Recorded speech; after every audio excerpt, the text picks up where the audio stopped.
All right. Well, I guess I'm I'll get pulling. started then. All right, hold on. Uh, I'm pulling up your quick. I've got it. I can screen Oh, share. okay. Have we started recording yet? Yes, we are recording. All right. Jesse, I just got your message about. Do you want to start with rules? Love that my phone works so quickly. All right, I will share my screen.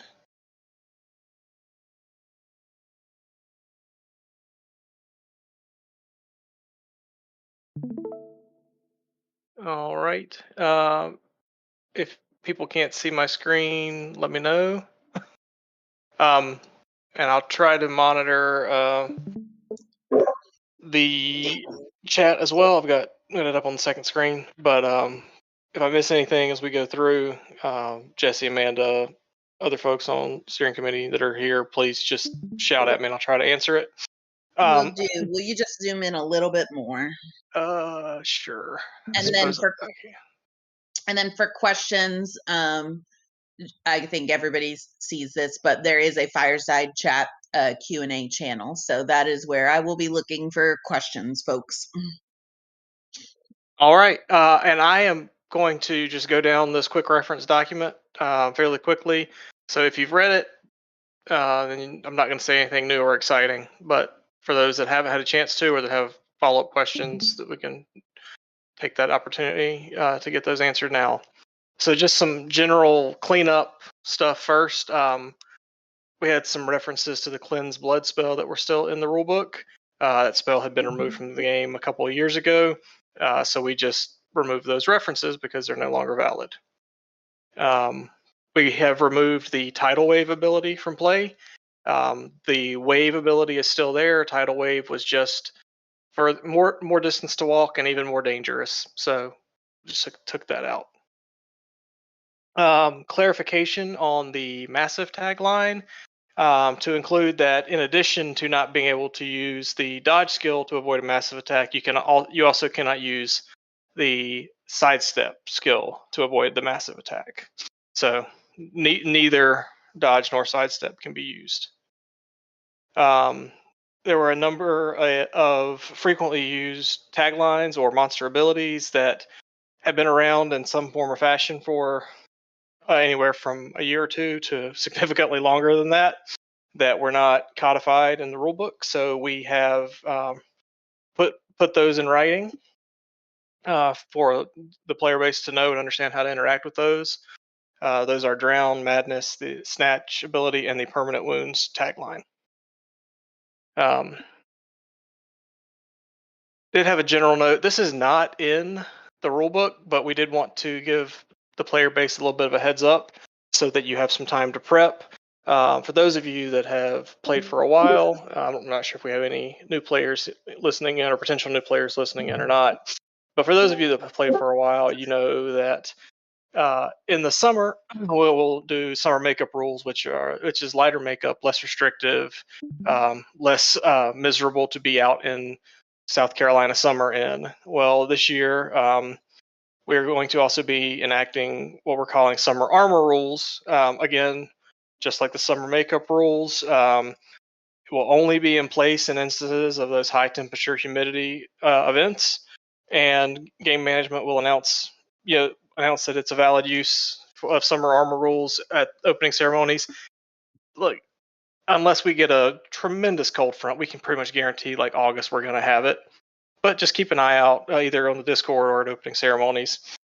The reason why we are letting you know well in advance is because unlike summer makeup where you can just not put your makeup on or not as much, you do potentially have to go out and get a little piece of costuming to cover that, which is basically a silver sash across your torso that is easily visible at all times in order for the plot team, another player character, to know that you are wearing armor but are participating in the summer armor rules. Aside from that, it functions just like armor regularly, except you don't have to sweat running around in plate in August. Yeah, Daryl, I'd like to add on a little bit more here, if that's okay. Sure thing. All right. So I just want to reiterate for both summer makeup and summer armor rules. This is because we do prioritize safety and don't want folks to, like Daryl said, pass out or not, be able to enjoy the game. But we do really still value and require minimum things, like for summer armor rules, the sash, or with makeup, you still have to have a certain amount of makeup on. But this does mean that we are in the non-summer ones, we really are expecting folks to do the thing properly and correctly. And all of our ancestry marshals have been informed that they can have conversations and should have conversations with folks if makeup isn't up to snuff, because you guys who are full makeup ancestries do have, or now also with armor, there are benefits to this that you're getting when you're doing these things. And so we do expect that part of the trade-off of that is that you do those things and you do them well and you do them right. So we're trying to give here because we want you guys to be able to do these things and not die. But we also want to make sure that folks are then appropriately doing the makeup and doing the armor when it is not summer armor or summer makeup rules. And I will also add, to get the benefit of armor in an event where we're using summer armor rules, you still have to have your armor checked in, so you still need to bring it to site with you. Correct. Thank you for adding that. All right. Was that all you had, Amanda? For this section, at least. Yes. Let's continue. Thank you. All right. Moving on to archery. Archery rules. So we clarified some language in the rule book around Shadowmoor approved bows and arrows and where to find those approved items. More information is in the Shadowmoor weapon construction guide. If there are specific questions about that, I'm going to direct folks to Mike Fink, because I am blissfully ignorant on all things archery other than making sure the rules are in the rule book. And as far as continuing on the archery theme for a second, traditional archery still remains available, as does the packet archery, which remains in playtest. But we are going to be switching to only allowing all foam arrows to be used moving forward. And that is it for archery. I'm not seeing anybody typing, so I'm going to just keep moving. Moving on to magic and spellcasting. So first, some clarifications and updates. The Truth/Lie spell was not showing on the Necromancer spell list. It was showing in other sections elsewhere in the document. It should have shown on the spell list. It was just an oversight, so that's been added. Second, the Legend Lore spell, which is an Oracle spell, has had the language of that ability adjusted slightly, changing the usage of the word will to may. The previous language made it gave the impression, at least, that the plot member or staff member involved was forced into doing something, and now they may reveal. They don't have to. They're not forced to. Again, if it furthers this particular story or event, it makes all the sense in the world to do that. But if it's something that doesn't make sense, they're not forced to. And the last sort of general update, annihilate undead. Now we'll do 100 points of damage to greater undead. Other than that, there is no other change to that ability. It's just a damage increase. Now for the big spellcasting changes. I'm trying to get it all on one page, which is the elementalist column changes. So we have several of the elemental packet attacks have had their damage increased. Elemental burst is now 10 of your element of choice per packet. Maelstrom is now 20 per packet, and Fury now 30. Additionally, we added a few spells to the elementalist spell list. Spells that have previously existed in the game: Light, Repulse, and Stone Skin. They all function exactly like they have elsewhere and with other columns, except now an elementalist can pull them. We've added a new spell for elementalists called Wall of Elements. This spell functions similarly to the Wall of Thorns spell, with just a little unique flair for elementalists. It's got the verbal listed there. And while it does not detail it here, in the spell description in the rulebook, that unique flair is if you do a Wall of Fire, for example, it will take half damage from flaming attacks and double from ice. So it's whereas a Wall of Thorns does not get that half or double, the Wall of Elements will get that. The same element will do half damage, and the opposing will do double. Specific to elementalist scholars, they may substitute an element of their choice for their magic dart damage. If they would like, they're not required to. They can still just use magic. That's fine. But if they want to, for whatever reason, they can. And it can be any element as long as you have the ability to throw it. So if you're have some like greater fire attunement and can't throw ice normally, well, you couldn't throw a 5 ice packet, just as an example. But other than changing the tagline to an element, no other effect. Just again something nice for those folks that do play elementalist scholars. And the big one, save the best for last or the biggest for last on this section, is a new element being available for all elementalists. So for all spells that previously allowed the caster to choose fire, ice, or lightning, the elementalist may now also choose earth. The proper terminology when using that element would be earth. It's right there in the name. And so there's a couple examples there. I don't think I need to read those for folks. All right, gotta keep moving on because I don't see any typing. Formal magic changes, and I guess this is also for crafters. So formal casters and/or crafters may now designate a master controller other than themselves upon the initial casting of a creature. In order to designate someone other than the caster themselves, the person who will be named the master controller of that creature must be present for the entire casting or crafting if it's a crafting ritual. So if Emerald is casting a critter for Kilo, as long as Amanda is sitting right next to Jesse while that ritual is being cast, they're golden. And when the formal marshal fills out the sheet, they can write Kilo down as the master controller. But if Amanda's off, on a module, tough dice. Sorry, Daryl, we do have a question going back to elements if you want to. Okay, it's not showing up for me, but go ahead if you can share it. Yes, or if you can say it. Sorry. Yeah, can the elements be hot swapped, or is it choose once and it's always that? So for the elemental burst packets, those are always choose. I think it's choose one and go, but use a separate spell, and you can change you can change when you use a separate spell. But yeah, or at like least magic dart if I wanted to. Yeah, you can go on the fly for that. Mm-hmm.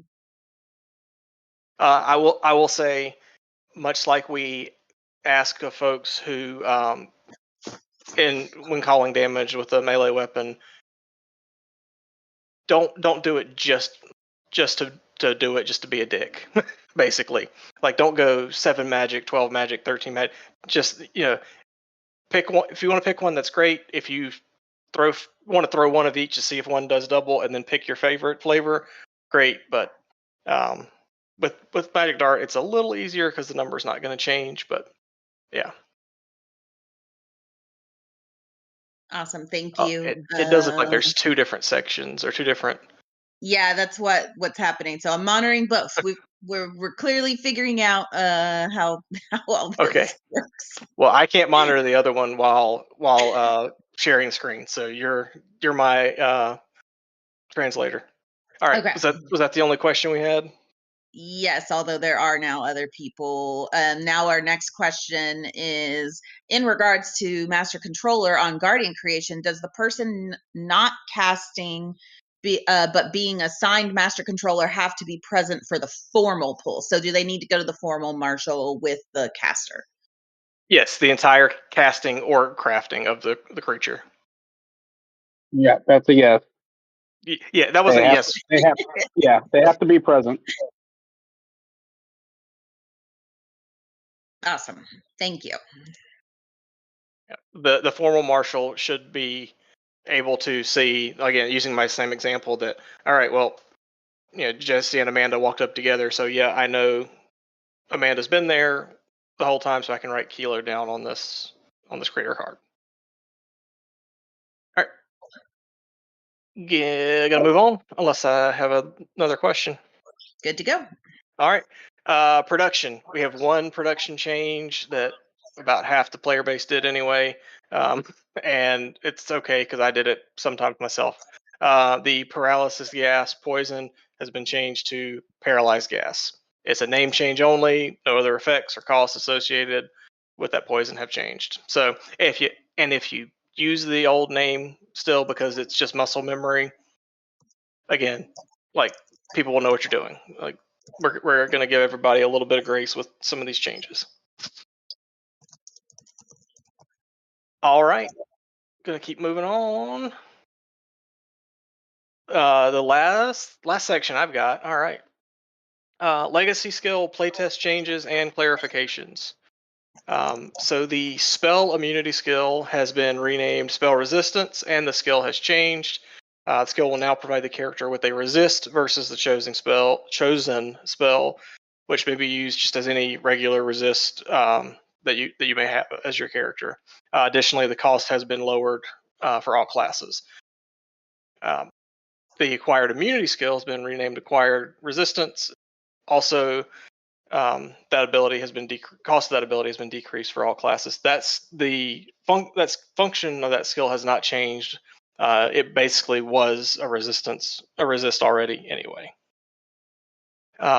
Just a clarification that the Vanish legacy skill for rogues does not require the player to say Vanish after completing the misformed verbal. We got several pieces of feedback commenting on that, and I did a double check in the rules, and even like some older draft versions, and nowhere in that does it say that's required. So we just wanted to make sure that those players that did have that ability or that were interested in it, you just have to say the misformed verbal. The uncanny defense skill has been renamed uncanny dodge, and we added some clarification about the proper call for utilizing that ability, which is just uncanny dodge. So in an event where you needed to dodge two things back to back, which is what that ability lets you do, you would say dodge for your initial, and then you get hit with the second thing that you want to dodge. You would say uncanny dodge. We do have a question, Daryl, for spell resistance is now no longer immunity, but a single resist for a single chosen spell for the 5 build and legacy skill slot. That is correct. And the 5 build is at least for scholars. I'll be honest, I don't have the rule book in front of me, but the costs are different for the other classes. But yes, the first part of that, it is no longer immunity. It is a single resist. I have a couple more to go, but I'll go ahead and jump in here. Obviously, legacy skills are still in playtest, so there are changes that happen. If you are unhappy with the change and no longer want that as an ability for you to use, you can either repurchase it or choose not to. So I actually talked to Chris, who is our Larp guru, and essentially what we have done, and Chris, jump in if I've gotten this wrong, but everybody that had purchased spell immunity or acquired immunity had those purchases refunded. There are updated versions if you want to repurchase. If you don't want to repurchase, you have the build available to be used on any other ability that you have.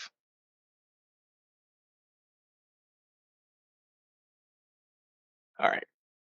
We talked about the uncanny dodge, not name change. Well, yeah, name change and proper call. staying on the rogue legacy skill changes. The death dealer legacy skill no longer requires the player to state assassinate double death dealer. You can just say assassinate double, and then just mark off that ability if you have it. And finally, for me, the last thing I have is a clarification that the sidestep skill does not allow the player to utilize the dodge block skill. There's no such thing as a sidestep block. Was never included in the skill description, and the dodge block should not be used unless the player has a dodge or the dodge/dodge block skill. Which, if you have a sidestep, you don't have a dodge because those are two different classes. And additionally, as stated in the second paragraph of the skill description, and this is true for both dodge and sidestep, a player may not place themselves between the victim and attacker after the attack has been announced and defend. So you can't jump in front of a disintegrate packet while it's midair and be a super cool action hero. I mean, you can, but you can't dodge it or sidestep it. You got to take that effect. And that is true of both of those abilities. That's been in the rules since before I was doing the updates.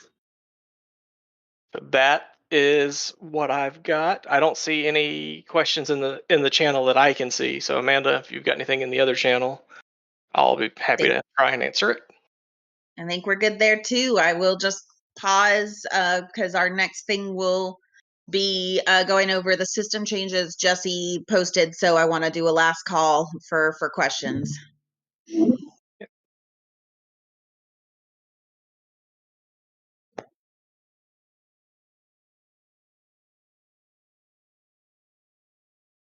And I do see a few people typing, so we'll address that while I figure out my screen life. All right. Any changes or updates to the Kalamazoo playtest? It is still in playtest, and we are not expanding or despanding. I don't know what the right word is. Nothing's changing.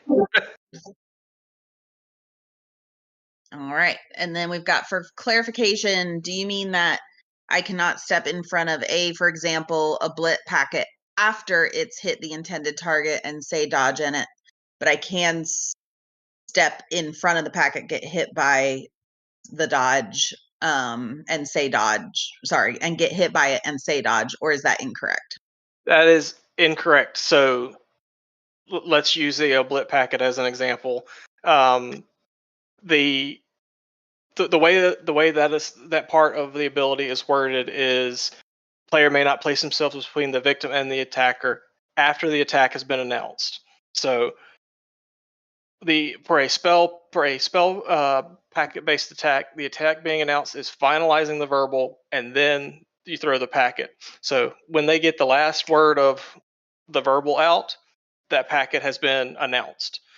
So if once the packet leaves Amanda's hand and she goes to a blit Jesse, sorry folks, I'm picking on both of you for some reason. But once that happens, you can't jump in front to catch that bullet for whoever is your friend. You can absolutely jump in front of them while the person is saying the verbal. You can absolutely jump in front of them when the packet's in the air. You just can't dodge it.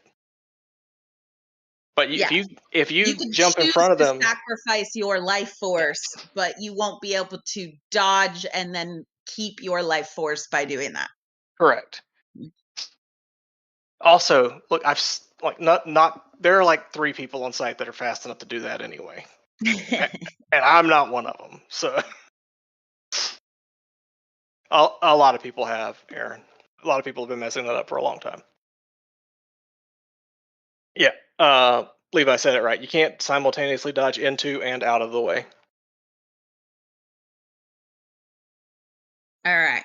All right. Awesome. Thanks, folks. Thank you. All right. Can everyone see? Let's see. Oh man, there's lots of buttons. Hopefully I'm about to share the quick reference document for the system changes. Is that what everybody sees? Yeah, you're good. Woohoo! I mean, I feel like I'm giving like I have porn up vibes, but it's really I just have as many tabs as Jessie normally has open, and y'all always make fun of her, and I didn't want to get made fun of. Anyway, so we're going to talk about some of our systems changes. So first up is magic item cards. So just a few changes with magic items as we continue to streamline our process further. We will now have a magic item card that is single-sided. It doesn't have a sticker, and it's just going to be that thicker parchment that is, you know, like if you've ever gotten a vessel card that hasn't been laminated anymore, it's still going to be like that thicker paper. But even if it's, you know, done and it's not a vessel, it won't be laminated anymore, and it won't have that sticker on the back. We're doing that because some formal marshals have informed me that trying to write 19 little boxes of expands plus invests and owner changes on a tiny little sticker gets pretty difficult. And also that's one less thing for us to do with lamination, so I'm not mad about it. So the other thing we're doing to kind of make sure these cards are staying in your hands and not constantly trading back and forth, magic item cards no longer have to be turned in for invests or master control change updates unless something happens and a formal marshal or plot member requests you to. So, if it happened 19 times and they've run out of room on the back, they're probably going to go ahead and tell you to turn that back in. Or if there's something whifty or crazy going on, they'll still ask you to turn that back in. But otherwise, if I decide to give Emerald, master control of that thing that she already gave me master control when she cast that for me, I don't need to, or actually Emerald does not need to turn that in at the end. The formal marshal will simply mark it, give the card to Emerald, and she can go about her day, ordering her new guardian around however she sees to do. Let's see. This does not change that you still obviously need to do all the correct formal, get all the correct stuff done with a formal marshal. We're simply removing one extra step of turning things in. For those who want to laminate, a laminator will still be available at opening ceremonies. But it is recommended to only laminate the cards that don't have anticipated property changes coming up. Like, don't do your empty vessel that you're about to put those, 25 expands in, because then the formal marshal's not going to be able to write on your card. So maybe don't do that. And then of course, the one exception to this is any net new items that have never been turned in at all. So if it's fully handwritten, or even if it's on one of those like pre-done, pre-printed templates that I know sometimes Plot uses, if it is the first time you are getting a magic item, and it is a new magic item, you should still turn that in. And actually, I'll clarify that. You should definitely still turn it in if it's the first time you're getting a magic item, even if it's not a new magic item. So owner changes where I have just given Emerald my pink sword, she will still need to turn that in because the item has changed from me to her. Any questions? Hey, Amanda. Keep in mind any kind of property changes. So you put more spells into it, you put a PA into something, you preserve it, extend it, anything like that, it still needs to be turned in because all of that needs to be tracked. Yeah, it's just the TMC and investment. And the invest, correct. Yep. Now I'm the one sharing my screen, so I don't see if any other questions are coming up on magic items. You've got Discord minimized so nobody can see anything. At least Okay. And can you unminimize your stream or your Discord so that it will make the document live again? Oh, I don't even know what you mean by that, but sure. bring Discord back up on your screen. Okay, it is on my screen. Do you not see? No, it's spinning. Oh, I see. Let me just. Yeah, just reshare it.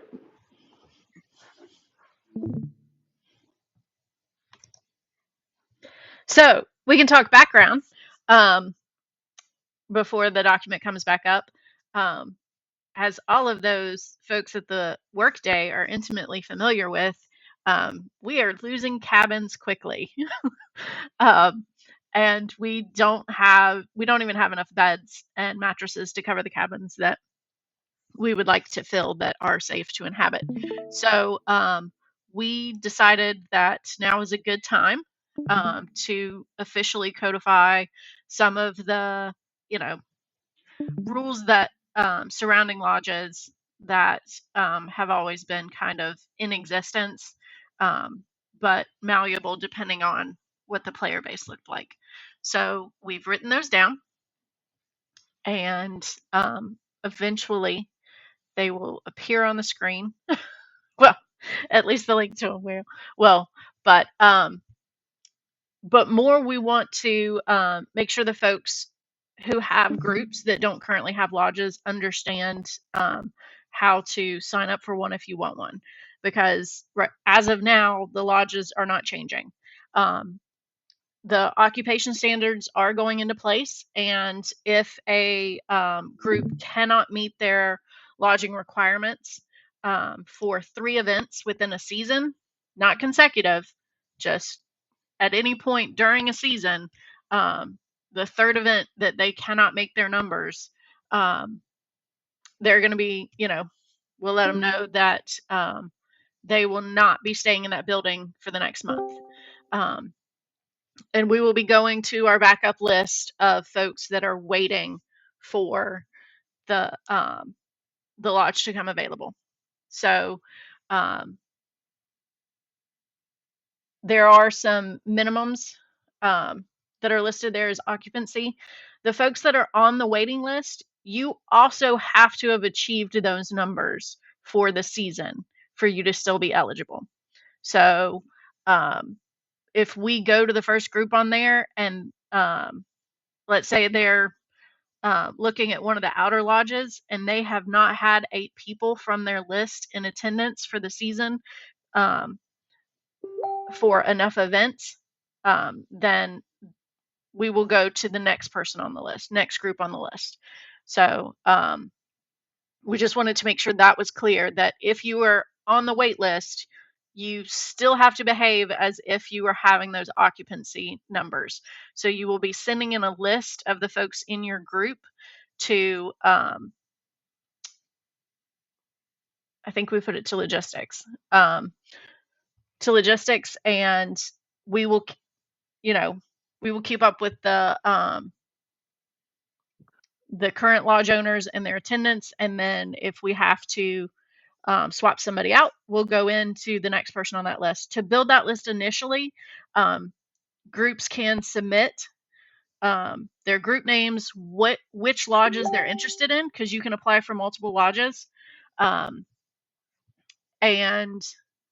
I think, let me see if I can get this to share for us.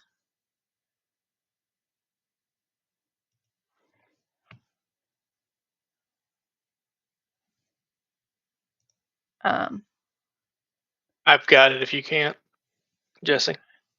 Okay, yeah, if you want to go ahead and pull that up. Yeah. Thank you. Not a problem. Discord has always hated Amanda. I should have known better. But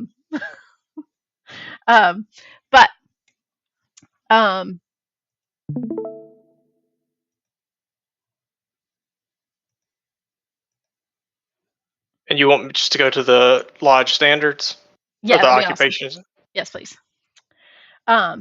So, for example, if you're interested in an outer lodge or the building where the Mages Guild currently stays, you can send both of those on your list in your email and say, this is our group, and list out all the folks that are in your group. And then you'll go onto those lists. Those lists will initially be randomized before March of 2025, and then we'll go to a time-based order. So when folks send in their request, they will go on the bottom of the list for the building. So you may be third in line for one lodge and seventh in line for another one. But also some notes: if your group has folks that are on plot and not actively staying in that building, they still count for you as long as they attend. So if they are on plot and in the plot cabin, then they count as if they were in your building. And folks that are currently in lodges can swap and be fine, but you cannot swap a lodge to a group that is outside of a lodge. So for instance, if Silverfall that's in Lowtown wanted to swap with Vindikai that's in Hightown, we could do that, right? But I couldn't give the Hightown Lodge from Vindikai to Syndicate. If a group wants to give up their lodge space, they just have to message us again at owner is where we're sending this information. So send an email to owner and just say that you guys don't want to be in the lodge for the next month, and we will go to the next group that is on that waiting list. So are there any questions? We have a question. Go ahead, Amanda. Oh yeah, I'm back, but just on my phone. If we currently have to split people, and those are helping fill space elsewhere, can they still be included in their list of total occupants that they send in? Because those people would not be submitted in the current cabin registration because they're, not able to be lodged currently together. Yes, if you are looking to expand to a larger space and you want to show that you have the numbers to fill that larger space, you can absolutely put them on that list for that lodge and say, these are the folks that would be staying here if we had this location.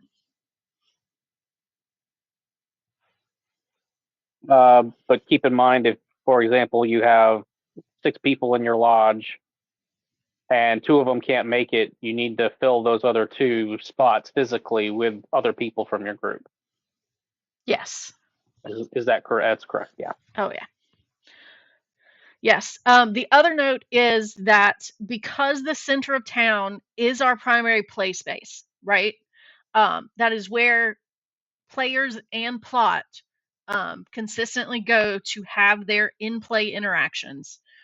The folks that the requirements for the center town spaces, so that's currently where Armory, Mages Guild, and Healers Guild are, those requirements are based on people staying there in play, right?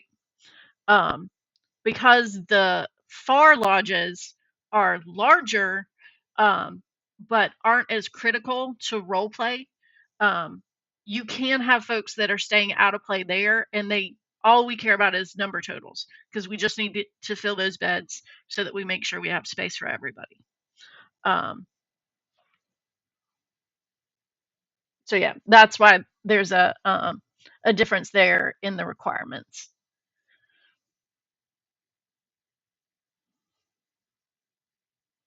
All right. Anybody have any other questions? Again, this is sort of existed as a known thing for a long time. We just actually wrote it down.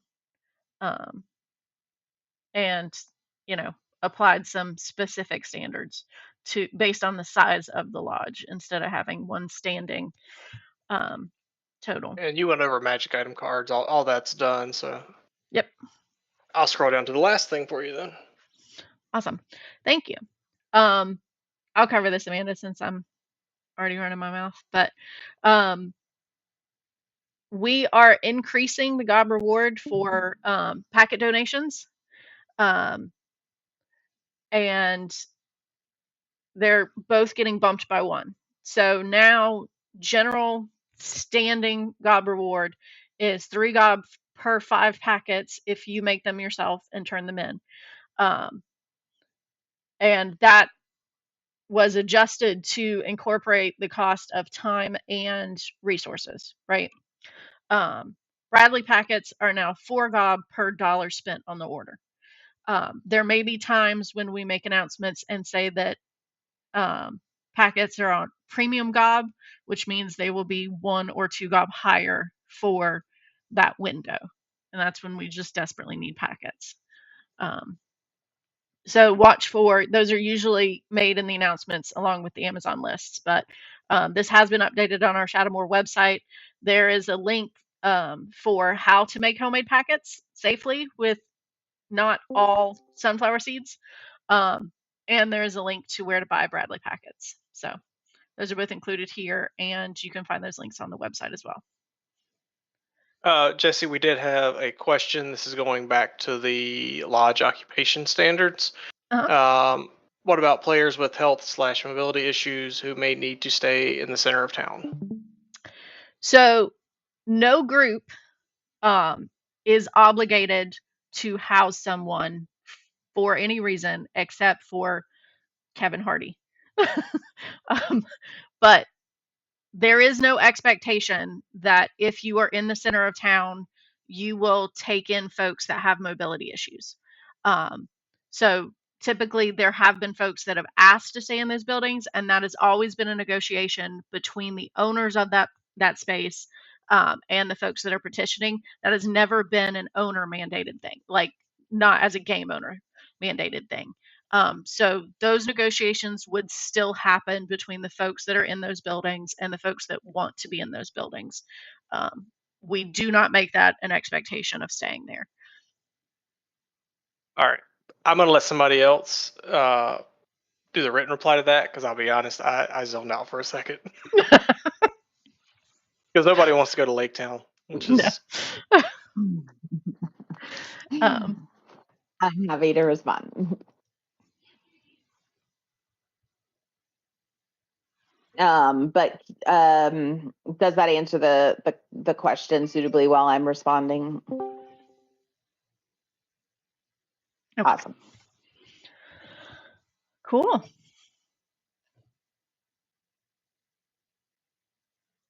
right.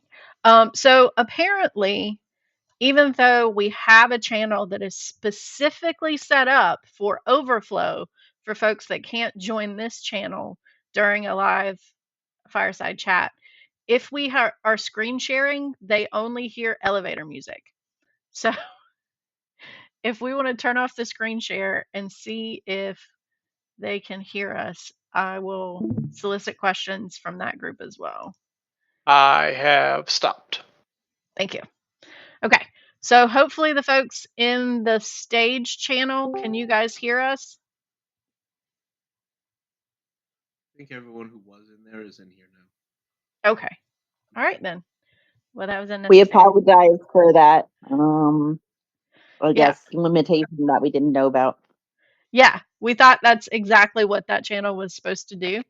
So I'll have to go read new things about Discord in my spare time. But okay. So one last call on questions for any rules or system changes for 2025.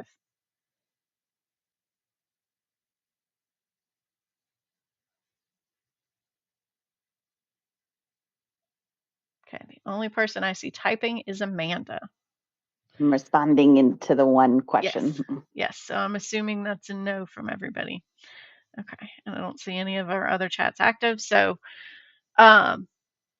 just as a final note, Amanda, do you want to give this announcement or you want me to? Sure, I'm happy to.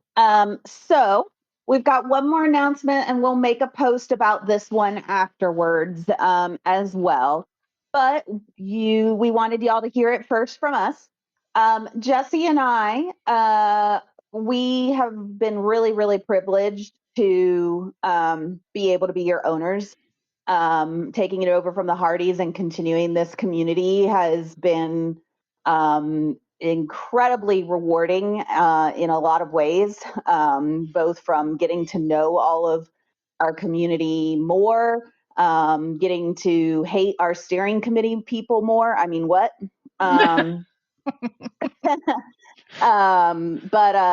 But especially in light of some recent events and personal things that are going on in Jesse and mine's lives, we are reprioritizing away from game ownership. And so we will be, throughout the course of this year, transitioning game ownership to some new folks.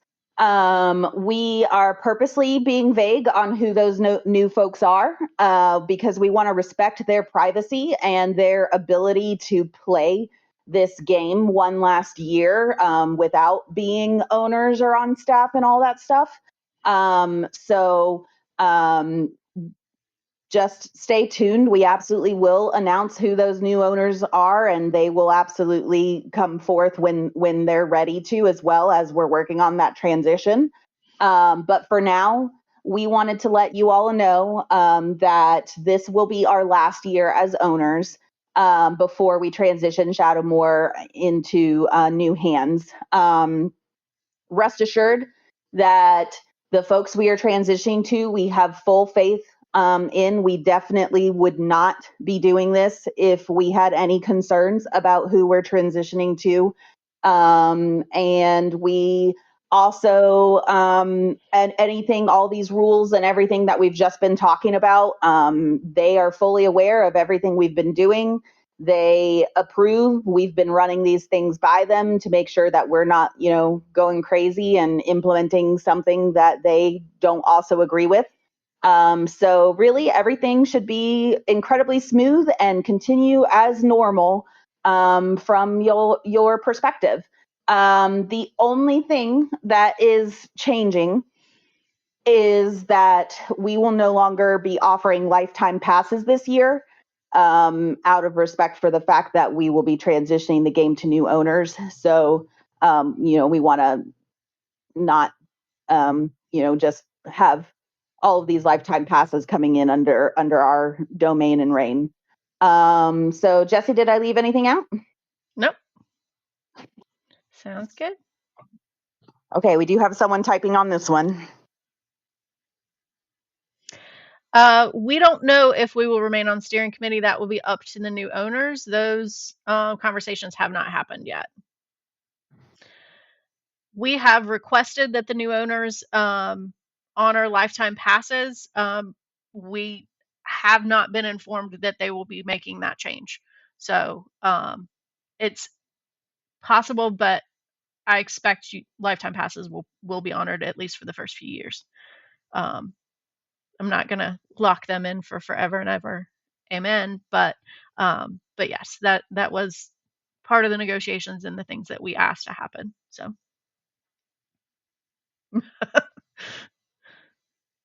I feel like Jesse got the short end of the stick in our name combo.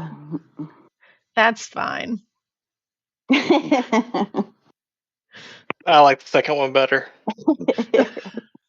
Seconded. It's definitely more familiar to me. I've been called a form of that a lot. Mm-hmm. So awesome. Well, hopefully the fact that hold on, one more person's typing while we're waiting on that. For sure, thank you. We really appreciate it. And I do want to just, I guess I'll reiterate, this definitely has nothing to do with y'all. Life is just, as we continue to prioritize and say that y'all should prioritize real life.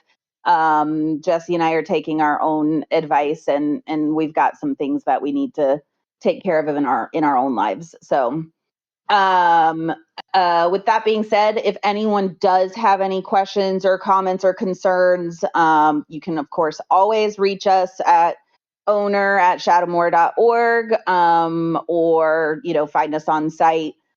We continue to make ourselves available and are still just as dedicated, especially this final year, making sure everything runs smoothly and making sure that, we leave behind a legacy that you guys will be able to enjoy for a long time. So thank you. And if there are any follow-up questions on rules changes or just rules questions in general, please use the official rules Q&A channel.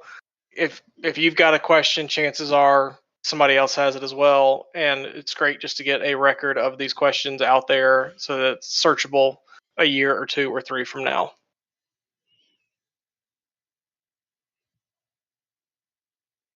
And by Awesome. then it'll be OBE. Yeah.